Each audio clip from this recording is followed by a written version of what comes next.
D'abord, ce qui est important aujourd'hui, c'est que les journalistes évoluent dans un environnement où la presse jouit d'une certaine liberté. Bien sûr, il y a toujours des défis, mais quand même, on est quand même dans une phase où la liberté d'expression est garantie. Maintenant, il faut que tout cela soit cadré par une formation solide aux techniques journalistiques et aux fondamentaux, essentiellement la déontologie, le respect de l'éthique journalistique, etc. Et ça, c'est très, très important. Je ne peux pas recommander une école de journalisme, mais je recommanderais de revenir aux fondamentaux. Les fondamentaux, c'est le respect de la vérité, c'est le respect de la dignité humaine, c'est une certaine indépendance de la démarche journalistique, la consécration du droit du citoyen à l'information, la non-diffusion de fausses nouvelles. Et là, il y a aujourd'hui ce qu'on voit, cette course au buzz est en train de nuire plus ou moins à la pratique journalistique.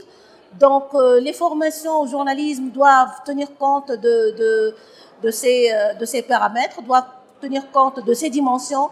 D'abord, la dimension éthique, mais également le travail de terrain, parce que aujourd'hui, si on peut avoir une certaine plus-value à donner, c'est d'intensifier le travail de terrain, le reportage, l'enquête et l'enquête d'investigation, qui peuvent justement consacrer ce droit du citoyen à l'information et aussi permet aux médias d'exercer leur rôle de contrôle de tous les pouvoirs et d'assumer cette mission de responsabilité sociale. Bien évidemment, dans ce genre de situation, il faut qu'il y ait déjà des formations à la politique internationale, politique maghrébine si ça existe, les systèmes médiatiques maghrébins, tout ce qui est plus ou moins régional. Et par rapport à l'international, bien évidemment, hein, c'est pratiquement les institutions internationales, les grandes questions politiques internationales. Aujourd'hui, il y a un intérêt pour les questions de la migration, mais il n'y a pas que ça. Il y a toutes les questions de violation des droits de l'homme et de la liberté de la presse. Il y a la question de la sécurité des journalistes qui est une question qui est plus ou moins transversale.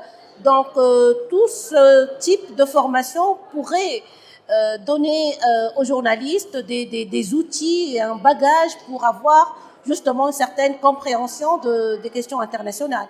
Bien évidemment, il faut aussi au préalable que le journaliste lui-même arrive avec un bagage personnel, individuel, qu'il cultive lui-même sa culture générale.